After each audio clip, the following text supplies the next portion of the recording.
Hi, welcome back to Channeling Luxury Designers with Dani B. Today I want to talk with you about Chanel's coding system. So what does it mean to see 22S, 22P, and so on? What does it actually mean? And I think, well, I know that this is actually used more, and we'll get to this in a minute, it's actually used more internally for employees to know which collection was something was from. It's, from what I've heard from fashion advisors, it's not too common for a customer to say, what 22P items do you have, right? They might say, do you have anything from fall, or do you have anything from spring? What's coming in for summer? But they may not say, what do you have for 22S, or what do you have for 22B? So we use that, and we, meaning those of us who love the design, love the brand, love fashion, use it to try to understand what collection it's from, when it may be going on sale. Chanel does have sales, not on handbags, but they do have sales. We'll talk about that at the end. We can use this to figure out when a collection's coming out. If you're looking like in Vogue magazine and you see the collection that's coming and there's a piece that you like and it says 22P, you'll know what that means. Just something to be aware, about 2 or 3 months. So from the moment you see the Chanel video, if you want a piece, production's limited. It's been limited. I think it's limited on purpose, not just out of supply chain. That's just my opinion. And it's trying to create this sort of, it's so not everyone can have it, right? But if you want one of the pieces, this top I didn't know I wanted. I thankfully got it from 22S. I'll post the tag so you can see it for those of you who might find it cute, might be interested. Kind of cool. You can undo the buttons here and then make it short. I don't know. Anyway. Little matching skirt. The skirt's super versatile. Unfortunately, my dog jumped on it yesterday, so it has a little dog paw. Probably shouldn't even be wearing it on a video at the moment. But I'll share with you the tags. You can see what I mean. It will say 22, and then I'll have a date. It'll have the code, right? So 22 is the year, and then the code is what season it was from. The same is true with the bags. On the tag, it'll say 19S. Okay, that's 19 spring, 19 spring summer. So you will know from that when it was introduced into the marketplace. Now, if you want to get something on there, my suggestion is screenshot what you want and contact your fashion advisor and try to get on the list right away, because they literally have a list for like ready to wear. It'll say this particular sweater, 34, 36, 38, 40, whatever they bought, and every store is going to have a different buy. Some won't buy the sweater, some will only buy a 34, some will only buy a 40. So it's a little more unusual, but that's how things work with each store. So your store may not have what you're looking for, in which case you need to get a hold of another fashion advisor or see if your fashion advisor can get you on a list somewhere else. They no longer allow you to get it from another store immediately. There's a waiting period. I think it's around a month. It may be a little bit longer. So let's say this sweater is in New York and I really wanted it. My sales advisor, my fashion advisor can't just get it from New York anymore. She's got to wait the waiting period, right? Because they made their purchase, they made their buy. That's their buy, and they're responsible for selling out their buy. Same thing for my local store. So, and there's other reasons behind it. As I learn more, I'll certainly share it with all of you. Obviously, I only get little bits and pieces from different people. My sources are credible, so I'm very confident in what I share with you. But I don't want to share something that's not accurate. So that's as much as I have about that so far. There is a waiting period. So if you really want something, get on the list early. The more information you have about what it is you want, including the style number, and the code, the actual season it's from, the better. So let's talk about what these mean. So if it says 22C, 22 cruise, that's a cruise collection. So it comes out early in the year, and it's sometimes later in the prior year, like in late winter. And it's designed for people who are going to, in theory, go cruising, right? So it's designed for the early vacationers. So you're gonna see a lot of like printed shorts. You're going to see a lot more prints. You're going to see a lot of like scarves. You're going to see a lot of, you can go back. You can, and I'll post some photos as well here on this video. You can go back and see the types of things that are in cruise collection. I actually really like cruise a lot, other than like sports. Sometimes they come out with some weird stuff. But the cruise collection is lighter weight, oftentimes.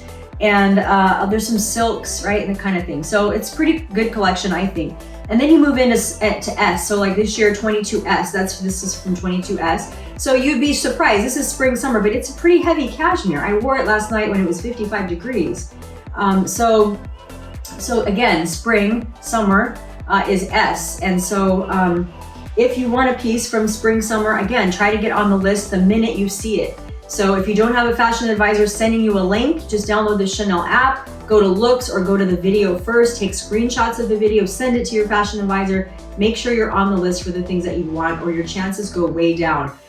Also, your ready-to-wear purchase will help you score bags. I know some people say that's not true. I have it on good authority. It is very true. So if you wanted a heart bag this year, for example, and you've spent nothing in ready-to-wear, but every month you buy a bag, your chance of getting a heart bag was much lower. If you're buying high jewelry or ready-to-wear, your chance is much greater. So not that we should be buying stuff only to get something else. In that case, sometimes it's better to just pay an extra couple grand and get it from a reseller. However, nevertheless, because of supply demand, if you do want something, just get on the list. A, this is pre-fall, autumn pre-fall.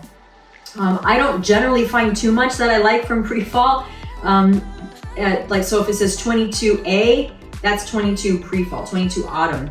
22B, or any year with a B, is fall act 1. So this tends to be the lighter weight, from my experience, the lighter weight fabrics than act 2. Sometimes I find act 2 much cuter. I don't know why. Like, from my experience, act 1 will have more blacks and browns, and then act 2 will bring out like the greens and the plums. I'm not saying that's fact. That's just what I have seen, what I've noticed between B and K. So B is fall act 1, right? So early fall, and then K is fall act 2. N is neige. So I've heard it pronounced a bunch of different ways, neige. My daughter speaks French. She says it's neige, so I'm going with that. Neige is the ski collection. I know they don't like to call it that, like more like winter. The fact is, go look at neige pieces and tell me if you wouldn't imagine them in a boutique in Aspen. I have a couple of pieces from neige. You would be surprised because they're hot pink sweatpants and a crop top. I wear it for brunch in California. It works out great. However, it's also from that collection, right? So sometimes the neige winter collection is more sporty. Sometimes you'll see really looking like ski bibs. I'm not kidding. In fact, there's some in a store right now in South Coast Plaza on the 3rd floor, a new store. It looks like a whole neige collection, and so you'll still find it for considerably longer. And then so that's the neige collection, and then P is pre-spring.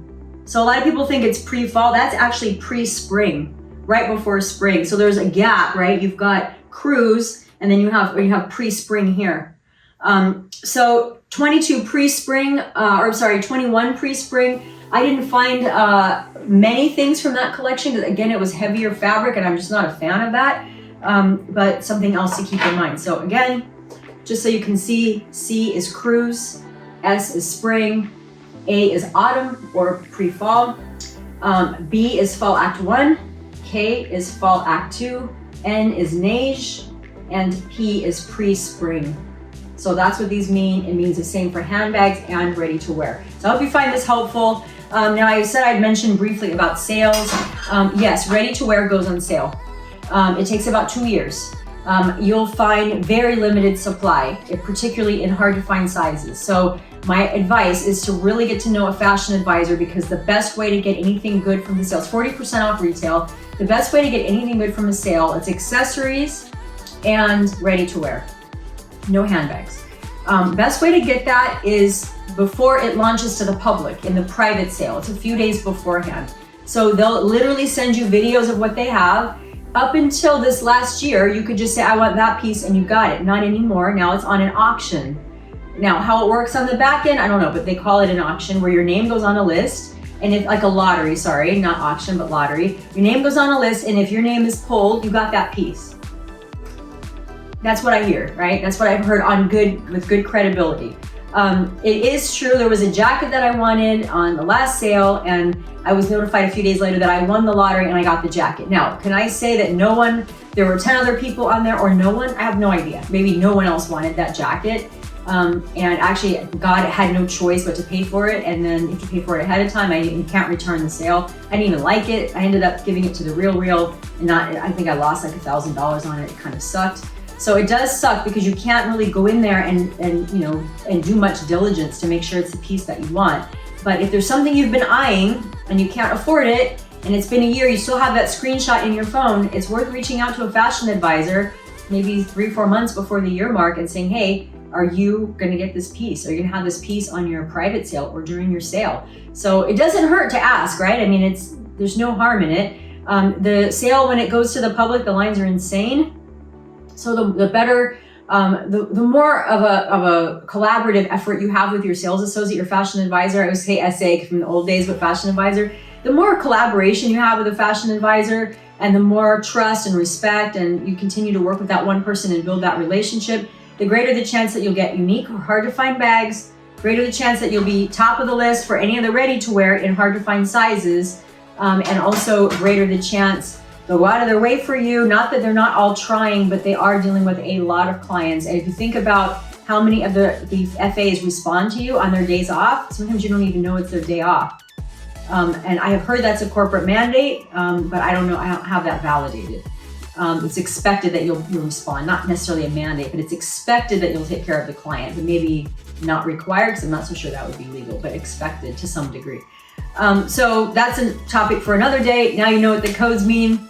And thank you for watching. If you found this information useful, I will try to post more evergreen videos like this that we can refer to back. I'm going to refer back to this myself, so I will try to post these frequently. I'm sorry for my terrible handwriting, but if you find this useful, please subscribe and hit the notification button, and you will be notified when new content like this comes out. So thank you for watching.